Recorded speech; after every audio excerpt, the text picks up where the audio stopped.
So many people believe that love will overcome any problems, but love can blind you to massive problems. We can start convincing ourselves that things are going to change because we love each other, and that's all that matters. After all, when it comes to a relationship, shouldn't love just be enough? The toughest but most powerful truth is no, love isn't enough to save a relationship. But realizing this isn't a bad thing. It's actually really liberating. So in this video, I'm going to break down why love not being enough to save a relationship is a good thing, and how you can use this knowledge to start turning your relationship around.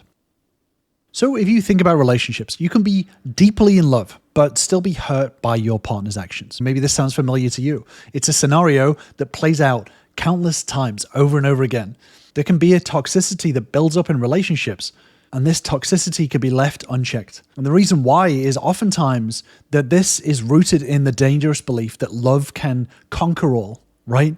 So many people believe that love will overcome any problem. Any toxicity in a relationship is just as a result of how much you love each other. But this is where things get really tricky. Love is not enough to build a relationship on. In fact, love can massively impact your judgment on how to build a relationship. We can start making excuses. We can start rationalizing bad treatment, bad behavior. We can start rationalizing our own bad behavior and convincing ourselves that things are just going to change because ultimately we love each other.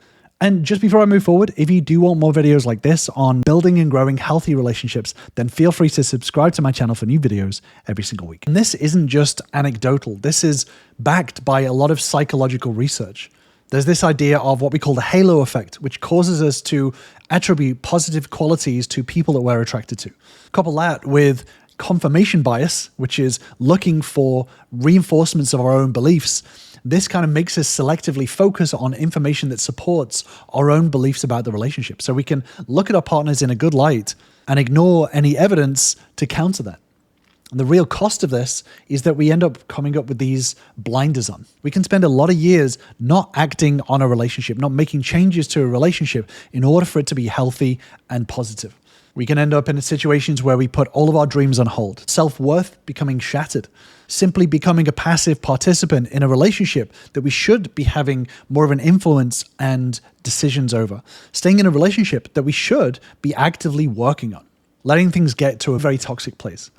This love-centric thinking often leads to really prolonged unhealthy relationships. Now, I just want to mention that unhealthy relationships don't have to always stay that way. This doesn't mean that your relationship inherently is unhealthy, but things can develop into an unhealthy pattern. So I've actually broken that down in a video, which I'll link to up above and in the description down below.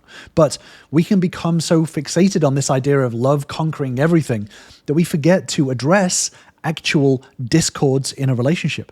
We can become so scared of these disconnects that it can feel impossible to even address them. But if love isn't enough, then what is? That is the question that we need to ask ourselves, because understanding this truth isn't about giving up on love.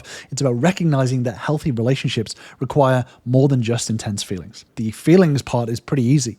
Relationships need relationship skills. They need emotional regulation skills. They need communication skills, and they need leadership skills in order to lead the relationship in the right direction, in order to grow the relationship together. This leaves the compatibility conundrum. So there's this idea that compatibility is the silent relationship killer of relationships. Emotions, chemistry creates the connection between you and your partner, but compatibility is about aligning your core values, your life goals, your worldviews, and actually developing that relationship. And there's a big distinction between these two. One is very emotional, and one is more logical. The problem is that the struggle between emotional connection and practical life goals is really powerful. So you can fall head over heels for someone who has seemingly mismatched goals. But this is where a lot of the problem comes, is that when it comes to love, we have this idea that you either are compatible or incompatible. But with relationships, compatibility is cultivated. So let's say, for example, you dream of a suburban existence while your partner craves big city living. This feels like a clash between two different sides of the coin, right? It's a recipe for tension. Having this clash, this emotional discord between you both can feel like something that is impossible to overcome. However, oftentimes what happens is that we rely on the idea of love is going to get us through this discord. But that's where the problem lies, is that you're essentially relying on hope. You're essentially relying on the idea that in emotional connection between you both, things will just figure themselves out. And oftentimes this leads to a lot of toxicity because it's two people wanting seemingly different things, and resentment starts to build up on both sides. The love connection is still there, but there's also this new emotional discord of resentment, right? Whereas if you realize that love is not enough to build this relationship, it becomes a lot more tangible to actually address the discord and find out how to synthesize it, how to overcome the gap between these two seemingly different ideas and opinions. And this is why it's crucial not to rely on love, but to rely on relationship skills, on managing your emotions, on being able to communicate and develop these win solutions for you both in order to move forward. So you don't have to rely on hope. You can rely on the skills in order to cultivate the compatibility between you both. A lot of my members start in this position, that this idea that you have this soulmate or this perfect love connection and that should rule everything. They come to me in a position where they're like, I don't know how to deal with this. But then when it comes to having discussions, they really, really struggle. And that's where the skills come in. Building the skills in order to be able to overcome all of these discords is crucial to learn. And in a minute, I'm going to jump into a bit more how, but if you do want a deeper dive into all of this, then join me on my free Relationship Bootcamp, where you'll learn the same steps and tools that all of my members have used to start repairing and growing their relationships. Just click on the link in the description to grab your spot.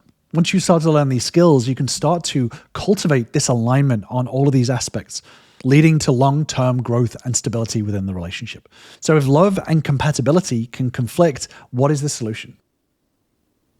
And this may be a bit of a tough pill to swallow, but the reality is that strong feelings don't automatically translate into relationship skills. A lot of couples fall into this trap. You can have a lot of love in your relationship, but you can have a massive lack of relationship skills, then that love is not going to be able to be cultivated. But once we realize this, then it just becomes a skill gap. So what are these skills that get overlooked? Well, of course, there's communication. That's always top of the list.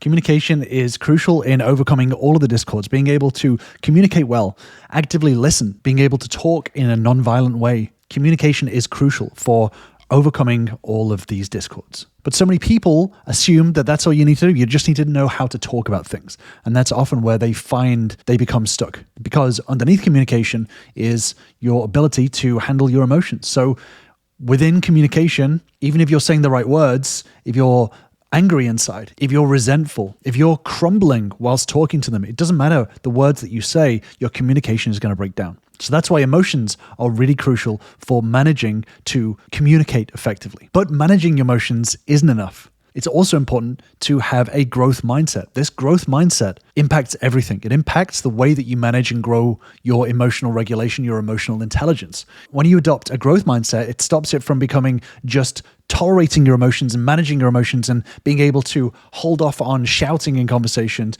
but actually being able to see these emotional discords as opportunities, as things to lean into. So it's not just about handling them in the moment. It then becomes about leaning into them, leaning into these discussions and feeling good during these times, even if your partner is giving you some tough truths. So this growth mindset is fundamental as a relationship skill.